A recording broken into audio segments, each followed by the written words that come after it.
Hello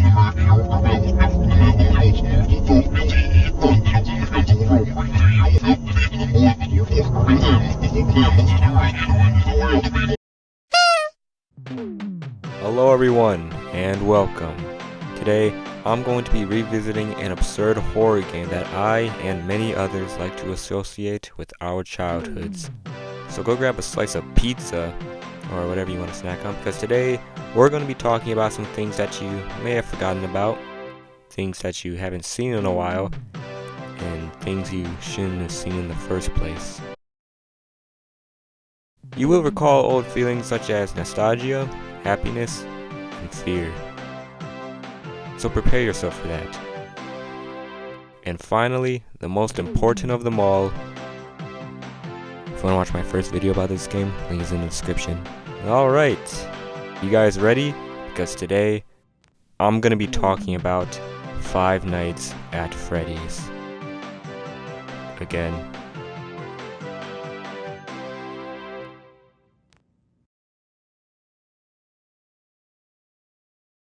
People like to connect Five Nights at Freddy's with real life because the idea of a supposedly harmless children's restaurant having a dark and twisted secret is intriguing. If there's no one there except for animatronics. I mean, we all see how they act during the day, you know, playing with the kids, singing songs, eating, partying, dancing. But what do they do when they're alone? In the dark? With no kids to entertain. Okay, obviously they don't do anything because they're not alive, but Fnaf brings up the idea of what if they do things when no one else is around to see them.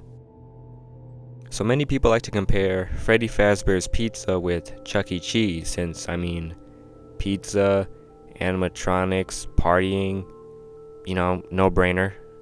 And also, I'm not sure if it's just me or not, but I've always felt like there is something off about Chuck E. Cheese's. I can't really describe it. I feel like everyone who works at Chuck E. Cheese's probably hates their lives. I mean, it must suck having to clean up after all the kids and hear the same songs and being told to look happy all the time. And also, allegedly, the workers were told to take the pizza after a family was done eating it and combine it with another half-eaten pizza from a different family. And that's why the pizza at Chuck E. Cheese's kind of looks like deformed, like different slices and sizes and stuff. Like it just looks like a slop. This is absolutely disgusting and genius. I 100% approve of this tactic. I mean, it's pretty much just like an infinite food glitch, really, but anyways, that makes me wonder, what other sketchy things are these workers told to do? And what do they do when it's night? When no one else is there except for, well, the animatronics, creepy realistic eyes that move left or right, and their unsettling soulless movements until they all of a sudden just stop and stare at you. I hate these robots so much. Like there's just something about them. Like I know stuff back then, maybe like the 80s and early 90s, I don't know, but there's just so many creepy designs. Like I feel like these robots look like they were just rushed or something. Like they were just, okay, here's the robots, go entertain kids now. Like you know what I mean? I may be the only one who thinks that, but and I mean I'm also saying this for the video. Anyways, like the more I'm talking about these robots and, you know, Chuck E. Cheese's, the more I understand why Scott made FNAF the way it is, or why he made it in the first place. But anyways, yeah, that's pretty much it for me comparing FNAF to Chuck E. Cheese's. Now let's talk about the actual FNAF location in real life. That's right, in case you were unaware, before FNAF came out, Freddy Fazbear's Pizza was a real place with real animatronics. So, now if you were born before Fortnite, then there's a good chance that you'll recognize this photo. The original Freddy Fazbear's Pizza. Okay, I'm just kidding, but as a kid, I believed this was real. And that, there were possessed animatronic robots haunting the place. And I actually have a story for you involving this photo. So listen closely. Once I believed that this place was real and it was somewhere out there. Living in the same world where there are killer, haunted animatronics that like to stuff people inside the suits. Like, that scared me, okay? So I wanted to make sure that I lived nowhere near this place. So I took it upon myself to do research. So I tried to look up anything I could find about where this place was located. I went from website to website, clicked link to link, until I finally found it. So I was on Google Maps, and I don't remember exactly what I did, since it was a long time ago, and my memory is kind of foggy, from the trauma, of course. But I don't know how I found the real place. And the creepiest part is that when that place appeared on my screen, my laptop, it just crashed. And it was just locked on that building. And after that, I kid you not, that laptop was never used again. Not because I was like scared of that building and that, I found it, but because I'm pretty sure I downloaded a laptop. What? I'm pretty sure I downloaded a virus or something while I was doing my research. But I thought my laptop was just haunted. So I was probably gonna throw it away anyways.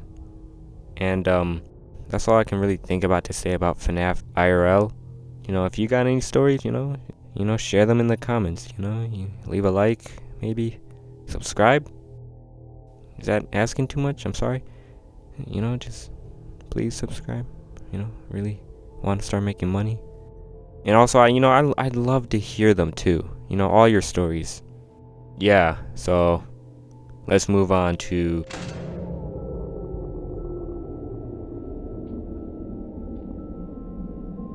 FNAF is one of the most popular horror games, if not the most successful horror game franchise to ever be created. It's not the scariest or even has the best gameplay compared to other games, so what makes FNAF so great? It's the amount of detail that Scott put into all of his games that what I think makes them so great, whether it's adding secret lore or just tiny little touches. Even in the design choices of every game, some details not even being that noticeable. You can tell that Scott put so much hard work and time into making these games. He didn't just want to make a game for people to enjoy, but to make sure that every game, everyone who played it felt completely immersed. He didn't just want to create games, he wanted to tell a story that only he could tell, like none other.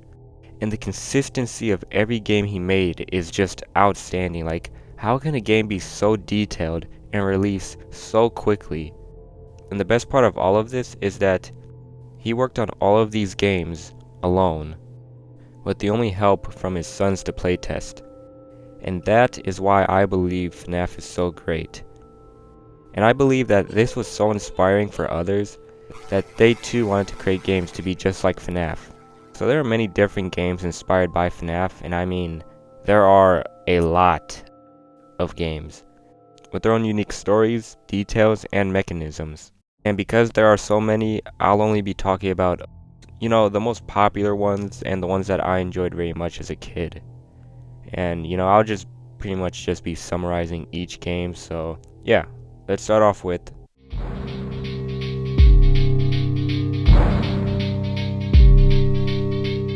Five Nights at Candy's was released on July 18th, 2015 and created by Emil Mackel. In this game, you are a night guard and your job is to look after Candy's burgers and fries. Not like actual burgers and fries, the restaurants. The restaurant is called Candy's Burgers and Fries. So while you are watching the cameras, all of the animatronics will be moving towards your office to kill you. You have 3 doors.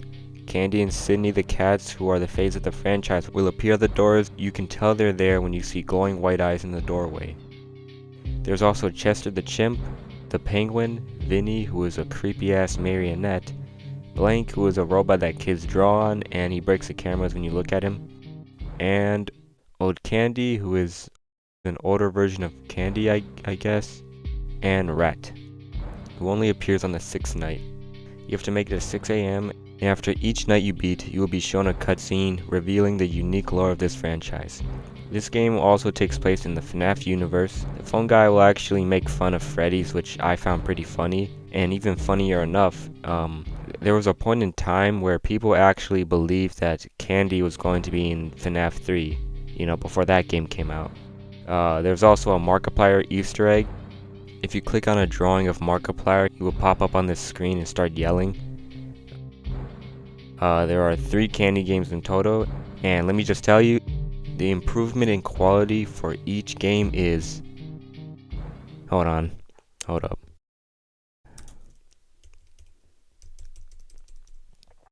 I don't want to keep saying the word great, so I'm just gonna look up different words real quick. The improvement of quality is magnificent. And it turns out that the older games are actually getting remastered, and apparently there's a 4th game on the way, so look out for that. Five Nights at Treasure Island, one of the first ever fan FNAF games to ever be made, and the first ever fan FNAF game that I've seen. Five Nights at Treasure Island came out December 1st, 2014, and was created by Matthew Phoenix Rodriguez, or also known as an Art 1996. Five Nights at Treasure Island is a Disney creepypasta-inspired game about an old Disney place that was shut down. They say that the place is haunted by the old mascots and that they control the Disney suits. So you have to play as a night guard and have to watch over the suits. There's Negative Mickey, who can't see you but has excellent hearing. So when he comes in your office, you have to turn off your camera and be as quiet as you can. And you are also being guided by a person named Greg, who tells you how to survive the night. And... hold up. Okay, so I just got word that it turns out Greg is a D-bag and tells you the wrong info. So apparently Negative Mickey can actually see you. I'm not sure why he would lie about that. Not even sure why we're even in this building if it's shut down. But anyways, there's Oswald, who is the same as Negative Mickey. All you have to do is turn your camera off and be as quiet as you can. But instead, he talks in his very deep voice pretty much the whole night. And then there's Donald the duck. His head will appear on your desk and scream at you. The game only has 2 nights because it's just a demo. Apparently Matthew claimed that he didn't expect the game to blow up the way it did. So the final version of this game wasn't released until November 28th, 2020 and was developed by Radiance. Now, this series has had its ups and downs, and if I'm being honest, I was pretty confused when doing research. So I'll just give you a quick rundown on the history of this game. So after the success of the demo, Matthew worked on the game for a bit, remastering it until he gave up and gave it to the Pure Sinners.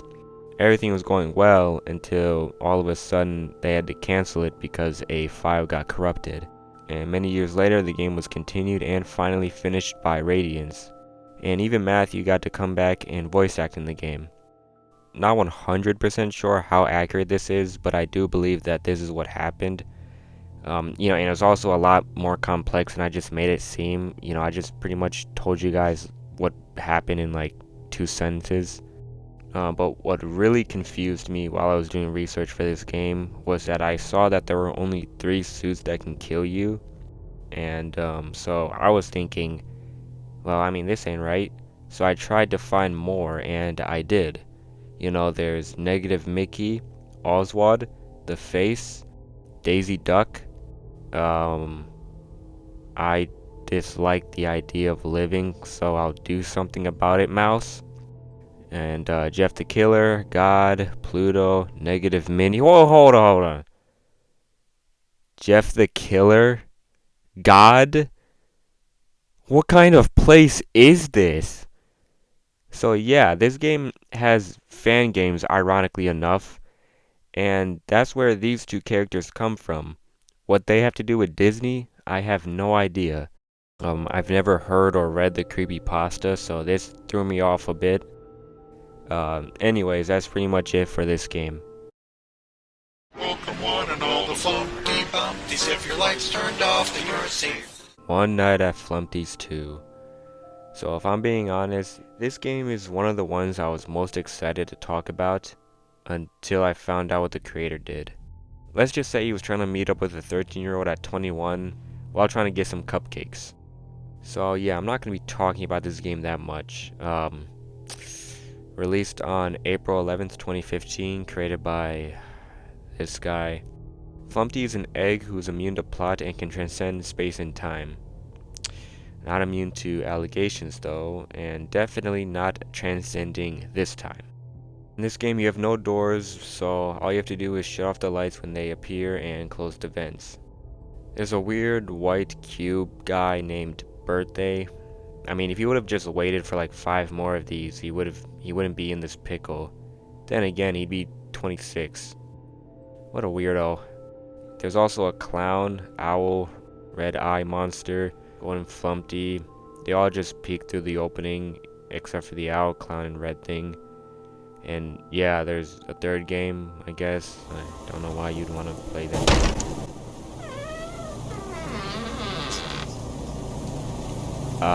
One of my favorites, released on November 30th, 2015, created by Nixon. The joy of creation started out like any other Fnaf game, where you have to try to survive from the animatronics trying to kill you in your office. But things happened and Nixon decided to stop working on it because he was tired. But he wasn't going to give up that easily though. He still had so many more ideas and he wanted to create a game like none other. And later, the joy of creation was reborn.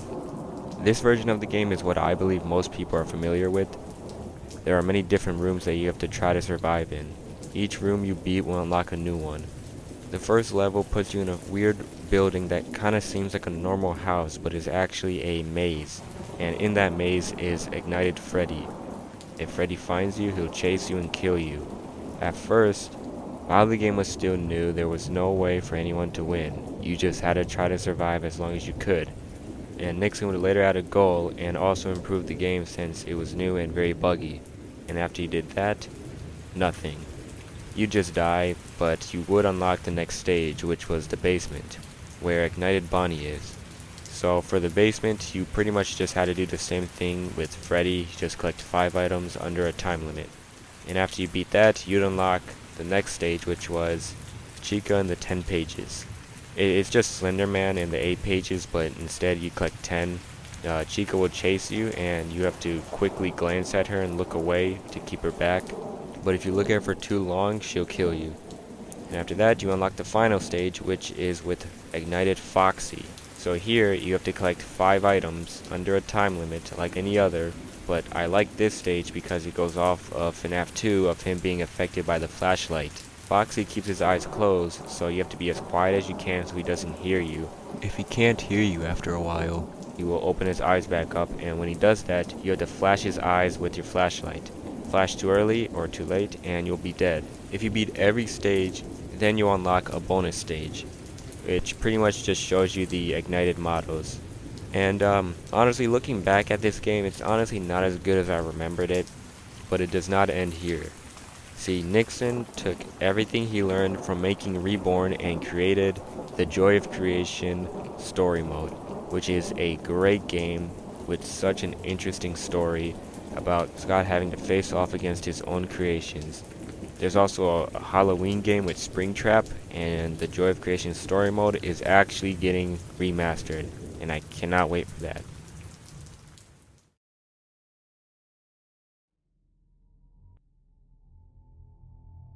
Five Nights at F-Boys, a timeless certified hood classic.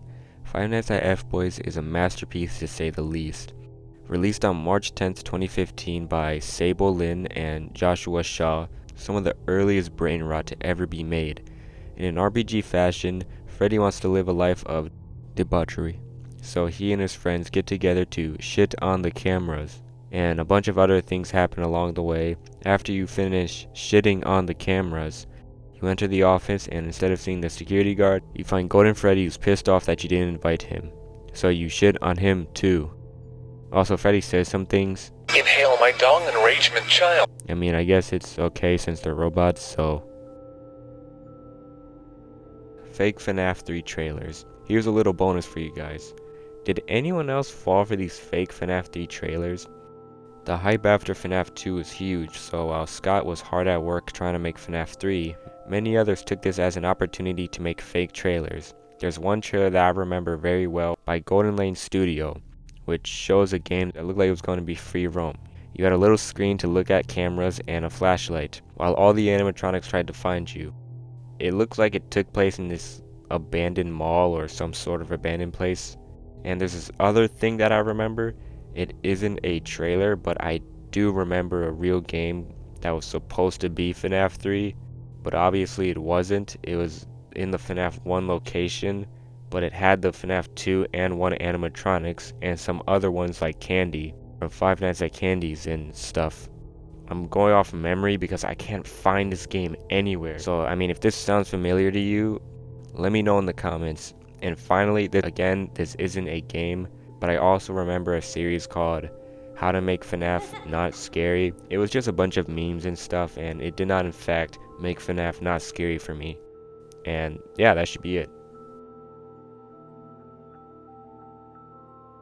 Not only is the game itself super iconic, but some of the people who have played it, Markiplier, are also iconic. So what happens when you take some of the most iconic moments from playing and put it into a video? You get animations. A fun way to enjoy FNAF and to expand on what people can make of it. Not only are there iconic moments from YouTubers animated, but also completely original animations. But before we get into those, I want to talk about the most popular FNAF animation to ever be made. And the one who holds the crown for most viewed animation goes to I Has Cup Quack. Now there's a name I haven't heard in a while. Animated by Jaden's Animation, the video has racked in total 99 million views as of right now. Damn! That is just insane and very interesting because I have never watched her original FNAF video, but I have seen the animation before, so that makes me wonder, is it the video itself, or is it the animation that made it blow up so big? Or maybe it's both, I mean, I don't know. Another animation I want to talk about is, of course, Markiplier's FNAF animation, which is animated by Annie. The video has in total 73 million views as of right now. Damn! Both of these animations are based off their gameplays from their original FNAF series, showing off their best and funniest moments. But now, let's talk about some of the original animations that aren't based off of actual gameplay. If you're a big fan of FNAF, you've probably watched Pymation's 5 AM at Freddy's series, a super iconic and enjoyable series to watch. The first video isn't anything too special, it's just a night guard making it to 6 AM and then celebrating for the entire video. Until at the end he realizes that it's not actually 6 AM and then Freddy just grips his face, and yeah, you can probably guess what happens next. The second, which is my favorite one and probably the funniest, the night guard puts on a Freddy mask and everyone thinks he's Freddy, including Freddy himself. All but one, which is Foxy. And for the entire video, Foxy is just pissed at how stupid everyone is until he just rips the mask off his head. But before he can kill the night guard, it already turns 6 AM and then he just starts throwing up.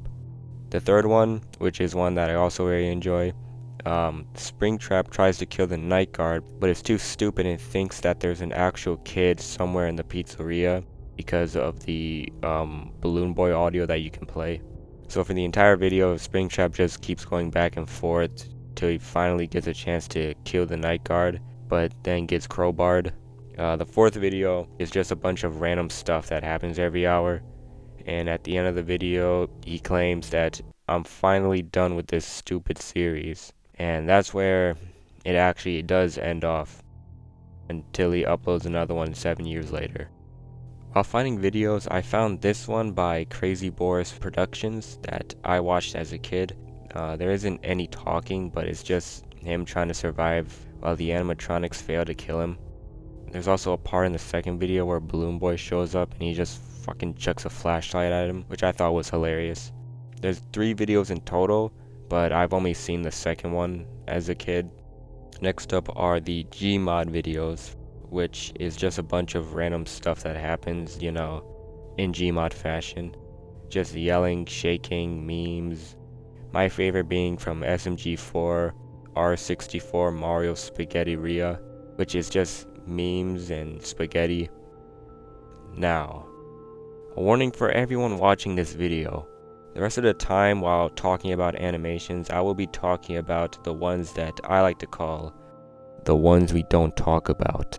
The animations that are very questionable and really make you realize why Scott left. If you wish to not suffer, here's a timestamp to skip this part of the video. Again, you have been warned. The following content is very cringe and no idea why YouTube even still has some of these up. But anyways, let's begin. The first video will start off light with Five Nights at Freddy's MOP's animation, The Living Tombstone, which is just ponies from My Little Pony trying to survive while The Living Tombstone plays in the background. Super cringe, and I'm already feeling like I've reached my limit. I have no idea how or where I found this video or even why it has 43 million views. Damn! Here we are. The next video is by Tony Kryknight, where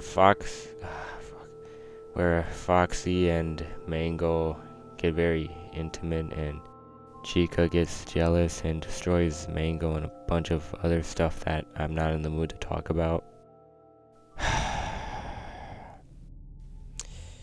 Next up is Hot Diggity Dog Demon. This thumbnail alone says enough. So the video is just the animatronics trying to be friends with the night guard, but they're not aware of how ugly and terrifying they are. And I mean, I guess the video isn't that bad, but the part that really makes this part is where Chica and Foxy,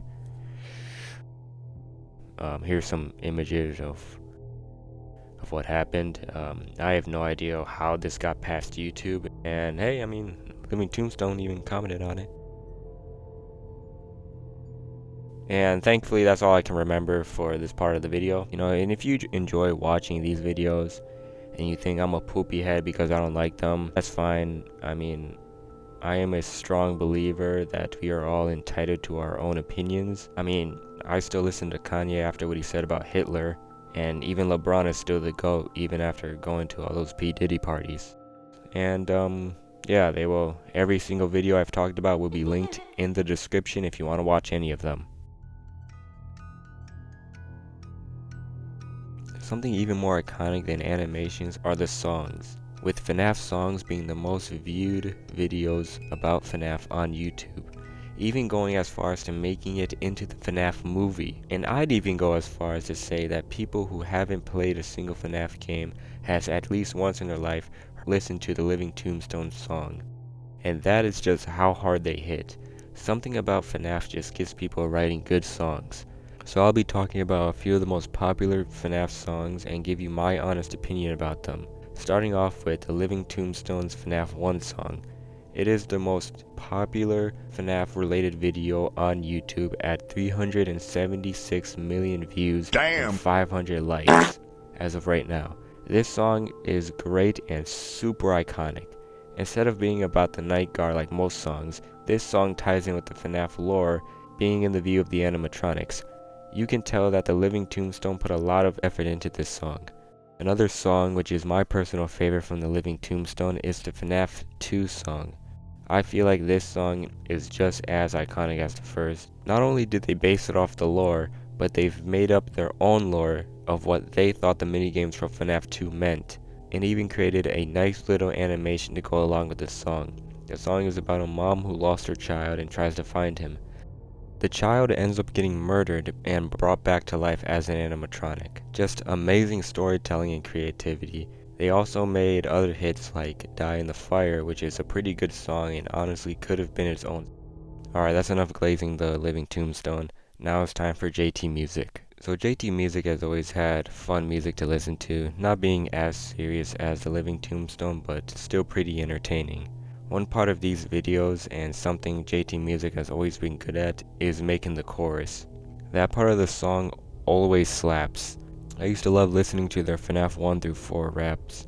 But the next one is by far their most iconic one, which is Join Us for a Bite, their sister location song. The video has 247 million views and almost 300 likes. It sounds great, and like I said before, is a fun song to listen to. It's their most viewed video, and it was so good in fact that they made another sister location rap. They remastered it, and the Living Tombstone even made a remix for some reason, and a lot of animations. JT Music has made a rap or song for every Fnaf game, but this one stands out the most. The one problem I have with this song is that it was super overplayed when it was new. I used to hear this shit at school all the time, but other than that, you know, it's good.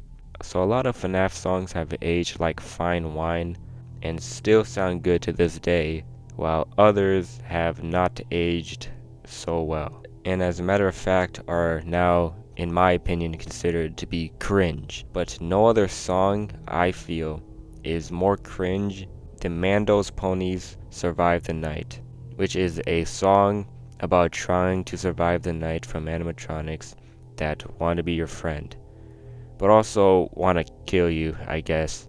The song has 43 million views. Damn! And is not the worst song ever, but I hate it. I'd rather listen to the worst song ever made than have to endure this torture.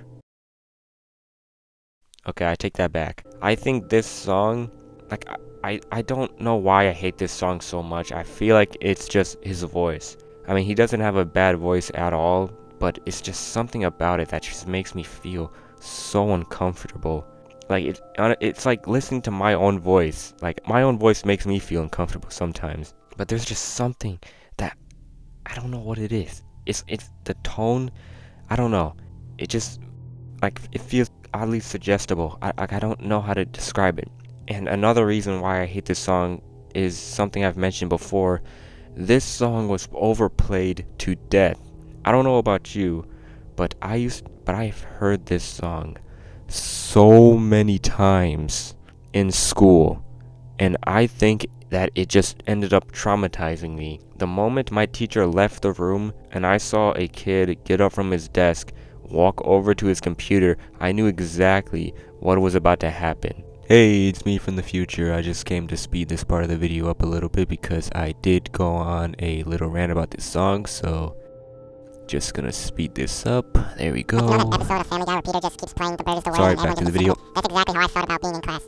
I can't listen to this song for more than 30 seconds. And yes, Jonas for a Bite was overplayed, but not to the extent of this song. And I wouldn't force my worst enemy to have to listen to this song. Like, do you know how many times I've had to pause it while doing research for this video? Like, I don't understand. It's been so long since I've last heard this song, and I still can't stand it. I'll make a diss track against Mando Ponies for ruining my life. You know what, no. I'll pay him to just make this an actual album so that I can burn it. And you know, I don't even get, and you know what, don't even get me started on the animations for this song. Am I the only one who thinks this? Because there's no way, and I hope this song never sees the light of day ever again. This song is actually my 14th reason why, and 2 hours later. And that's all I'm gonna say about this song. Sorry, I kind of got a little carried away. You know, I don't have a problem with this song. You know, I just don't like it. Anyways, Mando Pony has also made a song called Just Gold, which is nowhere near the amount of cringe as Survive the Night. I mean, it's alright. I mean, I still can't stand it. You know, would I listen to it again? No. Yeah, that'll do it for music. Unless you want to talk about the Minecraft FNAF songs parodies. No! Many people fell in love with the first FNAF game because of how unique and horrifying it is. But above all, I believe that it was the complete mystery that got people hooked. Why are there killer animatronics? What happened on the Bite of 87? What happened to the missing children? Why is Foxy out of order? And is Freddy a girl? So many questions, and Scott didn't give any answers. But we did get answers. Answers that were probably wrong, but answers nonetheless. FNAF made people use their creativity, making them think outside the box, bringing out their genius, and making some of the most incredible, mind-blowing, and these are just some of the most popular FNAF theories from the first two games, because if I were to do all the games, this video would be way too long. But anyways, starting off with one of my personal favorite theories. Golden Freddy is in the kitchen. I love the idea of this theory so much because we all know that in FNAF 1, the kitchen is the one camera that you can't see into. So why did Scott even bother making this camera? The only thing about the kitchen is that you can hear the noises coming from it. Unless there was an animatronic inside, somewhere, hiding. Or maybe right up to the camera, staring directly right at you. There is no way to know for certain who or what can be inside. There are many theories on how to turn the kitchen camera on, but they were all obviously fake. So I guess this one would just be another one of those ones that we'll never know the answer to. There's another theory from FNAF 2, the purple guy. The only time the purple guy is seen is in the secret minigames that you can unlock. But who is this guy? Many people have come to the conclusion that it must be the phone guy, because besides you, the only other person is him. I mean, that would explain why in the first game the animatronics killed him, and why I guess he knows so much about the animatronics. And in a game theory video, Matt brings up a good point that Foxy is his favorite animatronic. And in one of the mini games, you can actually see the purple guy smiling while Foxy is running. I mean, I thought that was pretty cool. But yeah, not really any more to this theory. Another theory is that Foxy is the one who did the bite of 87. And that would explain why he's out of order. Again, not much to this theory, but hey, it's a theory. And that's good enough for me. Another Foxy theory is that Foxy is actually a good guy. I mean, think about it. Foxy is the only one who tries to communicate with you. It's me. You know, no other animatronic does that. You know, he's telling you that he's coming to your office to tell you that the pizza's ready. And Foxy doesn't kill you when he jump scares you. He just peeks his head in your office to check on your well-being, while yelling really loud at you. And even in FNAF 2, he doesn't kill you. You see, it may look like he's jumping directly at you to bite your head off, but look at him, his arms are out. Which means he's trying to give you a hug. And, yeah, he's clearly not trying to help you. I don't know why people thought this was actually a real thing, but, you know. One more Foxy theory I have for ye is Foxy is actually a prisoner. In FNAF 2, when he jump scares you, he yells, "Freedom." Here, listen.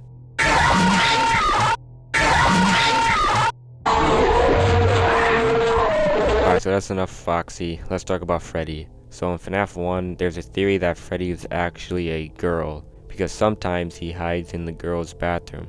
Yeah, that's it. Okay, another theory is that the reason Chica wants to kill you is because for some reason you decided to steal her cupcake, and she's just trying to get it back. And another theory is that the cupcake that is allegedly stolen from Chica is actually alive and is watching you. And my final theory is that Mango steals Toy Chica's beak, and that you can see it right inside Mango. Mangold. Not mango. Mango is a fruit. Wow, I am very stupid. But anyways, that's it for theories. Definitely not as good as I remember them being. Yeah, a lot goofier actually. But that doesn't take away from the fact that people really believe them and put a lot of thought and effort into making. And that's all that really matters, right? I mean, I would have done better theories if, you know, you guys actually helped me when I asked for it. You know what? No, shame on you, not wanting to help me make my own personal project, making me do all the work for something that I came up with. All 33 of you should be ashamed. That'll be it for my FNAF video. If you liked it, please leave a like on the video, even if you didn't, and please consider subscribing to my channel. You know, FNAF has been around for a long time and there's just so much to it, and this is my second video talking about FNAF, and I'm sure that there's still more to talk about, and even in the future as well, it'll still continue to grow. It's crazy to think that this one indie game that was supposed to be the last turned into the biggest horror franchise, and that is because of everyone who contributed in the history of this game. FNAF wouldn't be as big as it is today without the determination of Scott, the inspiration that people had from his work to create their own games, the many countless iconic moments that will always be remembered. music that, even from the instruments alone, can be recognized, no matter how good or how cringy, and the creativity that many people shared. And Scott knew this, which is why I believe he made the Fnaf movie just for the fans. Not for anyone who is new to Fnaf, but for everyone who has loved this series. And yes, that includes you as well. Thank you for watching, and peace.